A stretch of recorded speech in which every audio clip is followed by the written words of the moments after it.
Yo, what's going on, guys? Matthew V. Hansen, aka the Clockmaster, and back with me again for our second review on this channel is the man himself. Durbin, go ahead and introduce yourself, sir. What's up? First off, thank you so much for letting me come back. It's always a blast to do videos with you. And for those of you who don't know, I'm Durbin. I got this channel called Durbania where I do kind of the same things Matthew does. I do movie reviews, I do trailer reactions. I have the segment called Reading Way Too Much Into where I like to get overly philosophical about movies and dig really deep into their plots and do theological analysis and all kinds of, fun things like that. So, do lots of fun different things on my channel. Would love to have you come by and visit. Yes, guys, absolutely, 100%. Go out and check Durbin's channel. Like I said, if you love my channel, you'll like his channel. Very enthusiastic about the things he's watching and reviewing. Trust me, man, you would love this channel. So, link will be right up there or in the description. Blah, blah, blah, blah. In the description box, and I'm keeping that in the video. Okay, so, Durbin, we kind of have different opinions on this film. We do, but let me preface our different opinions with this. I am not passionate about this movie, nor am I passionate about my opinion.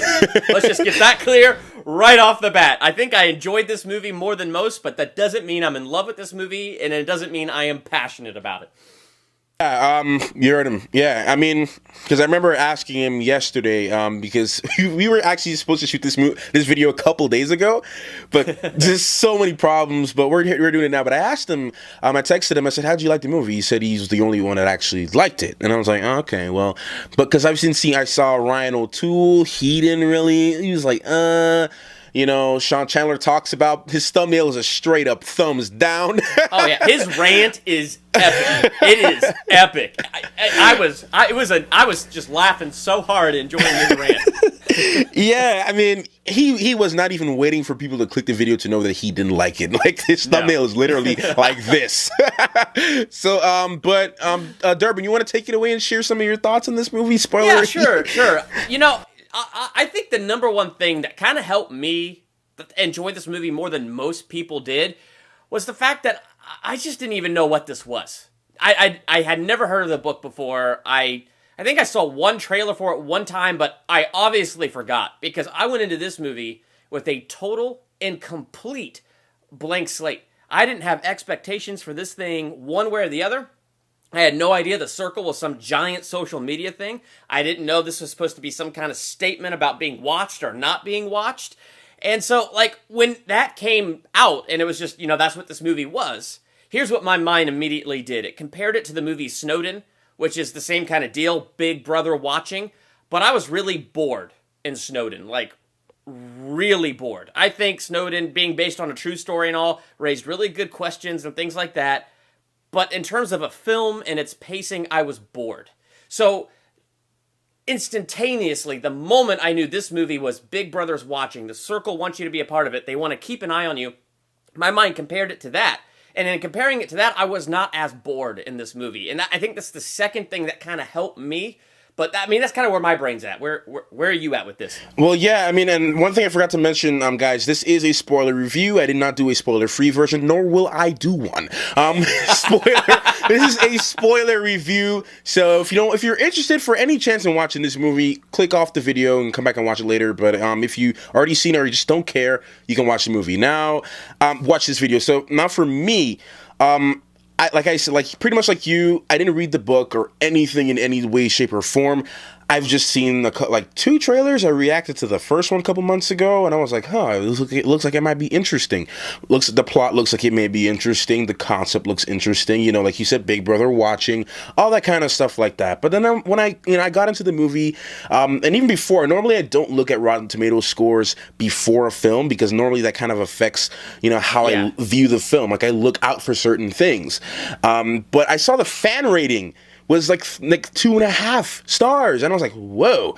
And then I saw the Rotten Tomatoes was 28. I was like, whoa. So I was like, let me just throw that aside and just go into this movie with an open mind. Oh my gosh, this movie was boring.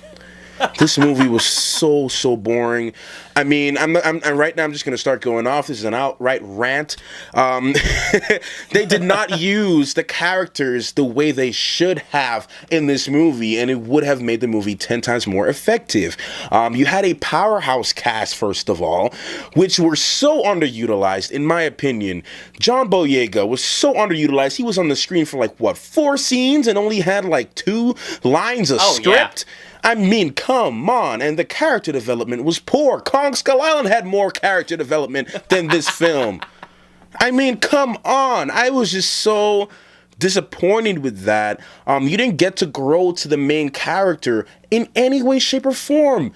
You just went straight into okay, she's working for the Circle, but we didn't get to really know who she is or what she's capable of, which is my problem with this film. Yeah. You know what's kind of true about this? So, after hearing everybody on YouTube and their mom truly hates this movie, and having had a couple days to let it marinate, as you're talking about character and character development, the one thing that, like, as I've let this kind of settle in my mind, is it is very true. Like, you're following Emma Watson, who's supposed to be this main character, but she's not the most likable character. And to me, that's one of the great weaknesses of this, because, like, when you first meet her, she's rude to her friend who makes, stuff out of deer antlers. Mercer, is that his name? I don't know. Mercer, yeah. Well, yeah, so, the guy who makes all that stuff out of deer antlers and all that, so she's kind of, like, outright rude to him. You could tell he likes her. She's kind of cold towards him. And you get the hint she's already super technology-driven. She goes, I'll text you sometime, and we could get some details about when we could go out. And and he's like, I'm right here. We're here face-to-face. But, I mean, so, like, you get a few character moments like that, but they're not moments that endear you to her. Normally, in movies, when you start like that, you kind of want to watch her grow to be a better person. But it's true that she doesn't grow to be a better person. And one moment, it looks like she's on the fence about this whole Circle thing, and then suddenly, boom! She's over the edge. Off of the Circle. Yeah. Oh my gosh. And so, like, I can concede that. I mean, I watched the movie, and I love movies. I love character development. I love story, and I can see that. I can see plainly that they did not do. Maybe there's a lot on the cutting room floor that should never have been cut, and somebody might get fired because they cut it. But there's just something missing in her character growth completely. Yes, you took the words right out of my mouth. There was so much potential for what they could have done with this character. Not only this character, but Tom Hanks' character as well, as I would say a lead supporting character, I guess is his role. Lead supporting villain? Villain, yeah. Weird. Which brings me to my next point. Their roles as villains, quote unquote, was not there. I did not feel the intimidation. I did not feel like I'm threatened by this guy or this company. I didn't really feel that way. The only thing that made me feel threatened was like, hey, we have small little cameras around us. Oh, okay, well, someone's probably going to watch me taking a dump or something. Oh, boy. That's... Actually, that was my thought when she went completely transparent. I was like, what happens when she goes to I don't want to see... Nobody wants to see that. And the scene with her parents? Yes. Come on. Oh, God. Like, come on, dude. Yep. Oh, my gosh. Oh, my gosh. I mean... No, I agree with you there. Like, but, the truth is, I like Tom Hanks. I find him just to be a likable actor. Yeah. So I think the problem with his role is, even though his character was a villain, he was still a likable villain. That's what I'm saying. You got the idea that, this whole thing, the Circle, was driven from, a good heart. But it's now, like, doing evil things. But I'll tell you the one thing that kind of drove me to give this movie a B- on my channel. It's not the character development or anything like that. It was some of the interesting concepts for me. For instance, like when she stole the canoe, she went out into the water, she had the accident, and they rushed out to save her. I thought it raised that interesting conundrum of, well, here's the positives of always being watched. She would have died under any other circumstances. And so there were moments like that to me raised good questions, and I found that stuff kind of interesting. The scene where they had Soul Search and they were unveiling the Soul Search thing, I mean, clearly that is an absolute over-the-line type of technology that can be made, and that's the statement that the movie and the whole Soul Search scene was making.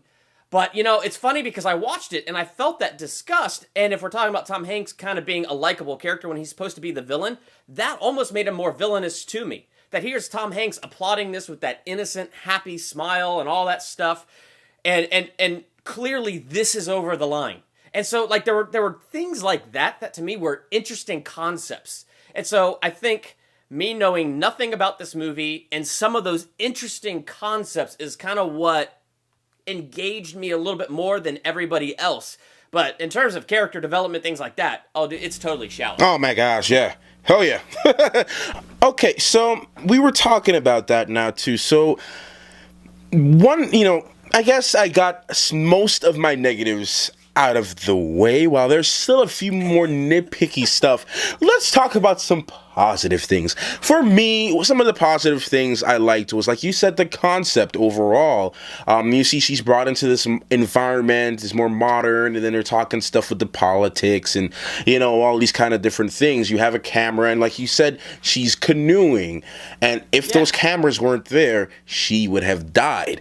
And some of those little positives they had, like you said, the overall concept and just this, where this could have gone, the vision of where this could have gone was thing. Like her drinking that juice, and there was that thing inside the little of her tracker, synchronized to her health band. That was a fantastic possible thing that can happen in the near future. And a huge invasion of privacy, and they didn't tell her ahead of time that's what was in the juice. And so things like that did kind of engage me. So, I mean, like I said, they would have done a lot better if they focused more on developing some of these characters. You could have added an extra 10 minutes to this movie. That would have done very well. That would have went such a long way. The development doesn't need to be in whole Power Rangers-like development. I would say so far, for the entire year so far, the best movie that had the best character development was definitely Power Rangers. I cannot believe how good the development of Power Rangers was. It was Power Rangers, and that blew my mind. Exactly. So if you telling me Power Rangers can have better character development than a movie that could have done a lot more better, because it tackles a lot of modern economic problems, especially with the internet and this online surface. You know what I mean? So they could have taken this 10 steps further, but they did not do that. And then there's some of the really weird characters that you just never really understood. Everyone seemed robotic, like they were just being controlled by robots. And and I mean, I just didn't. Some of these characters I didn't relate to, and then when Mercer died, I didn't really feel anything because I didn't get to know him or really get to. We just know that he was this weird guy. The only way I got to know him was kind of his reaction to Emma Watson's coldness. Yeah, but otherwise, you don't get to know him. Yeah, and you never really get to understand their relationship as better. They could have added a flashback scene or something, even if it was like 30 seconds worth of screen time. Literally with 10 more minutes, I was doing the math. I was thinking, with 10 more added minutes to this film, they could have done so much more that would have added a lot more effective stuff to this film. Would have made it 10 times better. Just tweaked around a couple of things. The suspense, and which is one of the last things I want to talk about, unless you wanted to bring something else up, was the build up to the ending of this movie.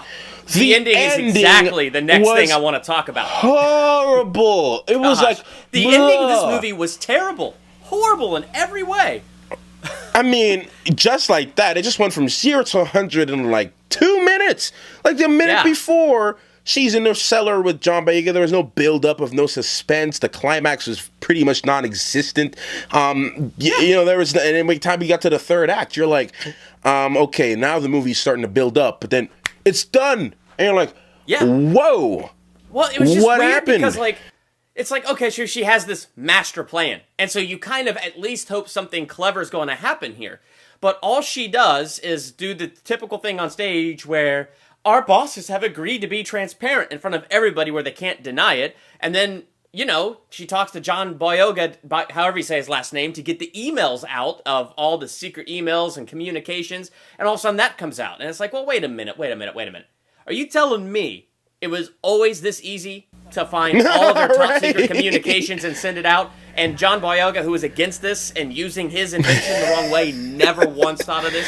That's what I'm saying. Yeah, exactly. The movie just ends. That's it.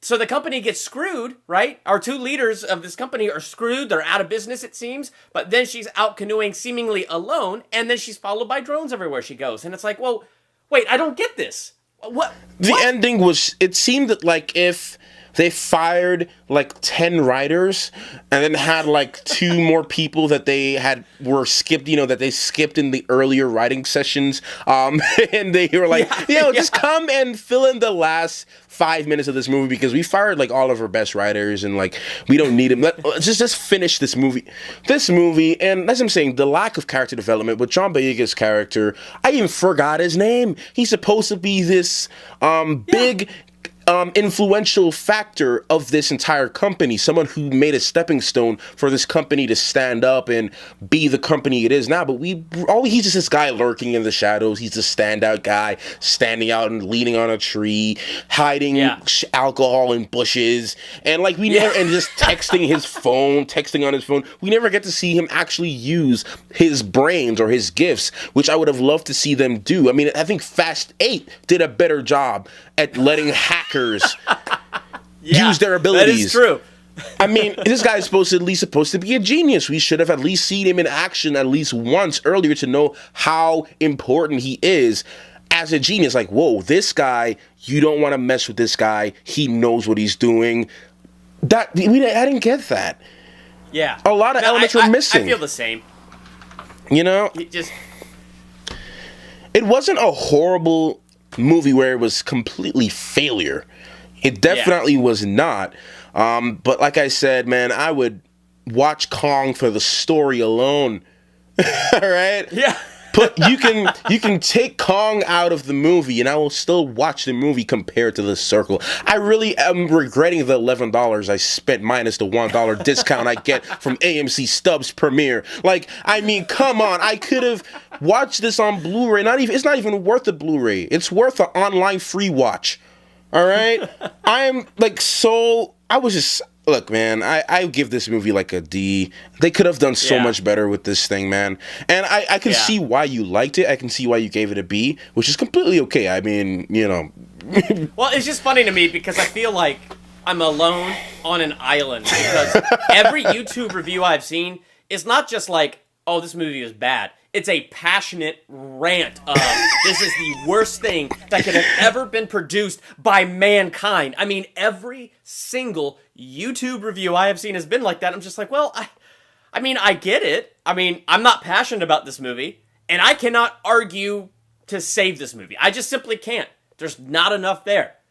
But for what it was, I enjoyed some of the questions it raised. I enjoyed some of the concepts that were in it, such as her stealing that boat should have died in the water, but they saw her and they saved her, and the kind of the moral dilemma that raised. Like, there were things like that I felt like I appreciated, and I was like, oh yeah, I can enjoy that. But then, I mean, as we're talking, I can't defend Emma Watson's character. I can't defend John Boyega. I can't defend Tom Hanks. Patton Oswalt, well, I could defend him. I was surprised. Because, to me, he's usually just so funny. So it's kind of cool to see him be creepy, lurking in the shadows.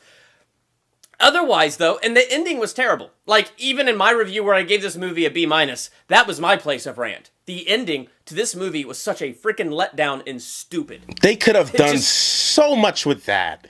Oh my God. There was so much possibilities. So, even though I feel alone on an island, and even though I gave it a B- because I didn't hate my experience while I was watching it, I recognize this movie's flaws. And truth be told, I'm not going to sit here and passionately defend it. It's just not going to happen. I saw it once, didn't hate my experience, but have zero desire to go see it again. Yeah, I would definitely, and if you guys haven't seen Life, go watch it. I think it was a great movie, but Durbin kind of disagrees, but I think the ending for Life was better than this. I mean, come on. I could agree with that because at least Life did a better job making you care about the characters than this one did. So I didn't like Life. I didn't like its ending. I thought it was totally predictable and unoriginal, and I lost interest in Life from the middle onward. But I can understand why that you would like that ending better. You are more attached to these characters than you did to The Circle because there really was no growth. It was just one giant leap from one thing to the next because the script said so. Because her father had MS, and he had more development, and he only had a couple lines. Yeah. All right? Yeah, you felt more sorry for him than the main character. And I did. Oh, yeah. Oh man, but I any agree, any yeah. closing thoughts on this review? I think we've pretty much covered everything. There's nothing much to I think cover. we did. My only closing thoughts, and I think it bears worth repeating since I'm alone on an island in the YouTube verse right now. My closing thoughts are this. I may not have totally hated my theatrical experience watching this movie, but I have no passion for this movie, and I have no desire to see it again.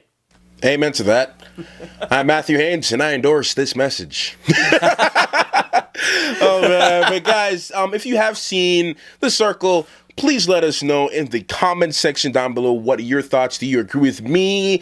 Some of Durban, what we're talking about. Did you actually like the movie? Will you go see it again? Would you recommend this to your friends and family? Because there's always that one guy that really likes something that everyone hates. So, you know. I hope I'm not that guy. I hope I'm not. The one guy out of 99% of people who hated this movie. Oh my gosh. Yeah, but guys, let us know, man. And once again, please go ahead and check Durban's channel out, man. It's really nice getting into conversations with this guy about movies and pretty much anything else, man. He's a great guy to talk to, man. Awesome dude. So go check out his channel. Like I said, link will be right up here or in the description box below. Go over there and show him some love.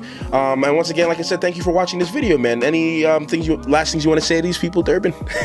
Nope, I'm just happy to be here again. Thank you so much for inviting me back on your channel. No problem, man. All right, so I'll see you guys in the next video. Thank you so much. Clockmaster out. Aroo!